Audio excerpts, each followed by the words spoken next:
As far back as I can remember, I've always been particularly interested in the concept of world building. Something about the art of creating the world which a story takes place in just resonates with me, to the point that sometimes I end up rewatching my favorite series, not to remind myself of how the plot goes or to reconnect with the characters, but rather to be immersed in its world once again. And my most recent experience of this was in my rewatch of probably my best anime series ever, Hunter x Hunter, which I'll be talking about in this video, and I plan to do so in two dimensions. One, the physical setting, which is the story's place in space, and consists of stuff like landscapes, creatures, as well as other creative concepts, and the social domain, which essentially boils down to the characters that inhabit this world, the society formed by the said characters, as well as the conflicts present in the world. So starting things off, I feel it's best stated early on that I'm a huge fan of Yoshihiro Togashi as a writer,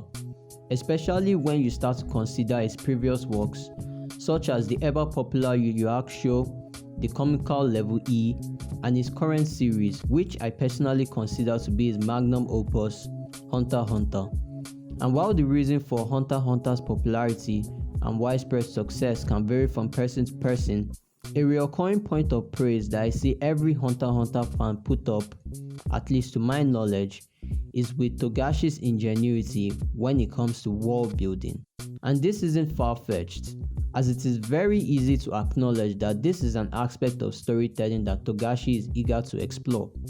And it's this enthusiasm that is noticeable even in the small, sometimes easy to miss touches of his fictional world, as with the case of the diverse life forms inhabiting the world of Hunter x Hunter, which can range from strange beasts to even magical creatures, with some creatures infamously known for developing a unique ecosystem for themselves, as with the case of the Swindler's Swamp. Originally known as the Numeral Wetlands, the Swindler's Swamp is home to various bizarre creatures,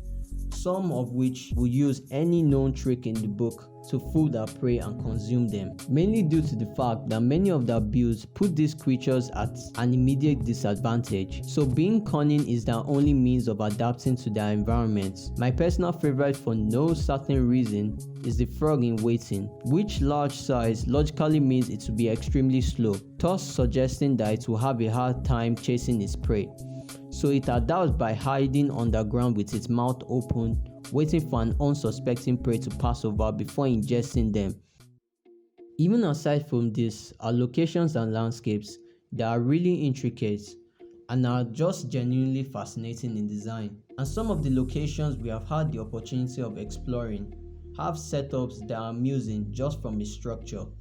as with the case of the fan favorites, the Heavens Arena, an extremely tall establishment which essentially is a brawler's paradise, where various fighters from across the globe face off one another for prize money and honor, which to be honest is a fun concept no doubt, but where the concept is taken up a notch is with its floor system, where the victor of each bout moves up from one floor to another and vice versa, which for one is a very cool way of showcasing each fighter's progression and growth, but as well sets up the sheer intensity of the floor masters, a set of outstanding fighters whom due to their progression in the Heavens Arena has earned them the right to own a floor between the 230th and the 250th floor. And while these individuals can be challenged by other high-ranked fighters after the 200th floor, the floor masters are privileged to participate in a biannual competition where the champion is given the honor of being termed the best fighter in the arena along with some rare prizes. And it's this level of complexity present not only in the Heavens Arena, but many of the places and areas we have presented in the Hunter x Hunter world, like the Kukuru Mountains, York New City, Grid Island, Metro City, NGL, and so on, all of whom are nuanced and complex in different ways. And while I've clearly pointed out numerous aspects of the world that are really intriguing and are quite original, it should also be stated that compared to most complete fantasy fictional works like One Piece, Harry Potter and so on, Hunter x Hunter's world tends to take the more realistic route, especially when you look at elements like technology, transportation, the political structures, its naming style, or even the whole map. Being very grounded in realism by drawing a lot of influences from actual life, with some creative exceptions like the black whale, the weird beetle phone thing, and so on. And to be honest, this isn't a means to take anything away from Togashi's work here, as much as it's a way to highlight what's special about it. In an interview with Job Giga alongside Kishimoto, Togashi actually gave a brief explanation for his creative choices, as he stated that when creating Hunter x Hunter, he based the time period of the world off what he had experienced during his life, and various aspects of the world had to evolve as he had grown, and thus was intentionally linked to reality. And this for me is a piece of what makes the Hunter x Hunter world so special and memorable, that despite the uncanny and outlandish stuff that goes on, there's always this sense of closure and intimacy to it. There are many aspects that we the viewer can easily recognize, like skateboarding, fishing, or meeting up with a close friend after being apart for a long time, and so on. Things that the average person can relate to and deeply connect with, which in turn makes it easy to engage with the story and start to feel immersed. It's a given that characters are essential to anything storytelling, and world building is no exception. But an issue this presents that can get really irritating really fast is when characters are created with the sole purpose of explaining away various details of the world, most of it being the lore, history, mechanics, and so on, sometimes even to the most minute detail. And while to be honest, the information that's being delivered may be interesting, the way it is being conveyed sure isn't. And the thing about world building this way is that it feels like any information we get about the world is just what is necessary to move the plots. And while this isn't entirely detrimental to a story, it is what makes the difference between a standard story and an engrossing one. And Hunter x Hunter avoids this issue in two equally interesting ways, one being how the world actually opens up.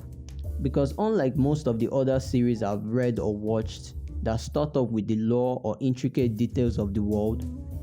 of Hunter x Hunter starts off with a very simple, easy to grasp set of concepts, i.e. rule sets and conflicts. And these concepts over the span of time slowly gain new meaning and become more complex, thus expanding the world at large. As in the early arcs, especially in the first 3, it was very easy to assume that the world would be centered around Gon,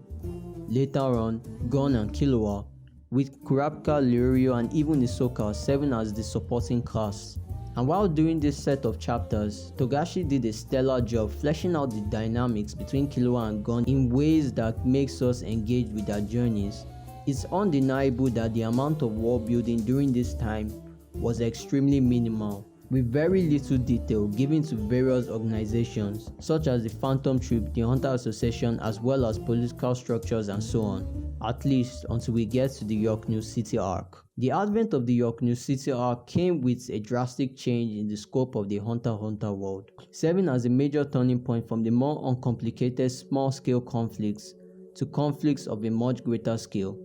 consisting of major powers of the world such as the Mafia, the Phantom Troop, the Zodiacs, and so on, as well as from Gon and Killua's seemingly simple storyline to a much larger set of character journeys, giving us the impression that each and every character is a much bigger part of the world, with no character seeming insignificant, nor do their actions seem inconsequential. And even with the conclusion of the York New City arc to the last chapter released by Togashi, we are still getting to know more about the world at large, and in turn getting a much deeper understanding of the already established aspects of the world. And it's this style of world building that's so appealing to me, because by starting with a minimalistic world building setup, it makes it easy for the viewers to be invested in the world as well as in the characters. So when the more complex aspects are thrown into the mix, it just gives off a much deeper understanding of the world at large.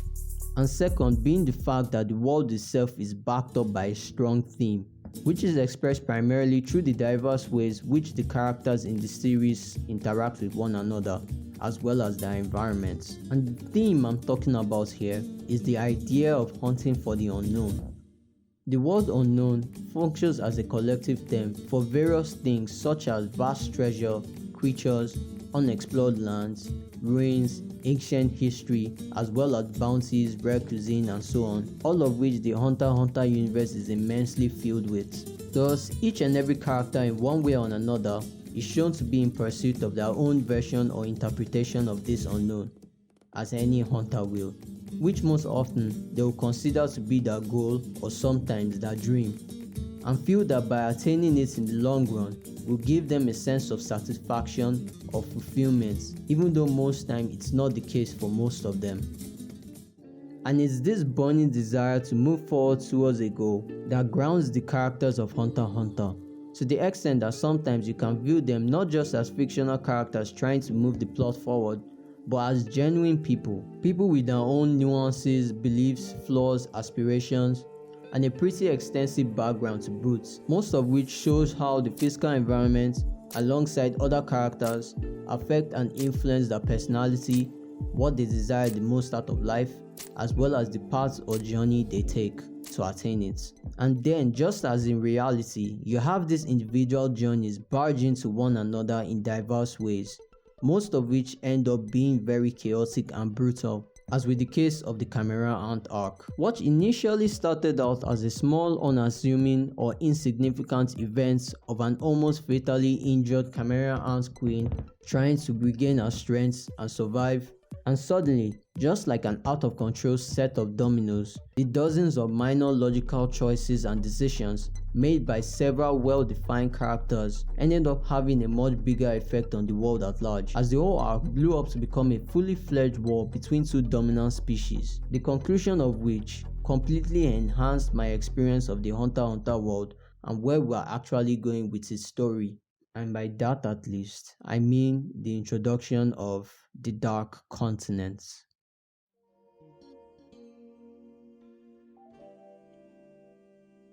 What makes the Dark Continent so appealing, as well as what makes it one of the most anticipated aspects of the Hunter x Hunter world? Well, I'm actually going to be brief about this, because I actually want you to read the manga for this one and have your opinion about it. And plus, the manga is just like 50 chapters or so from the last episode of the anime. But somehow, if you still want my opinion about this, inform me in the comments below, as I'm actually kind of thinking of making a full-on video about it. But back to the point here.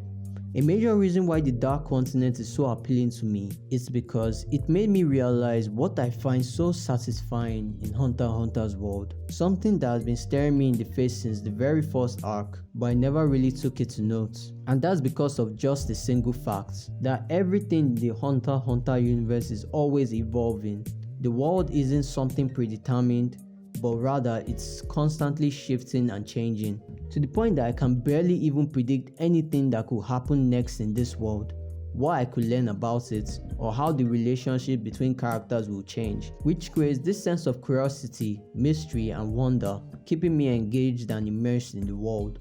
And part of the fun is seeing the characters that I care so much about being put in unknown novel situations that sometimes can be out of their control, as we wonder how they will react to the circumstances, how they will adapt to the given rule sets they have to abide under, and more importantly, how they will change from it. Just as in the real world, unless you can literally see into the future,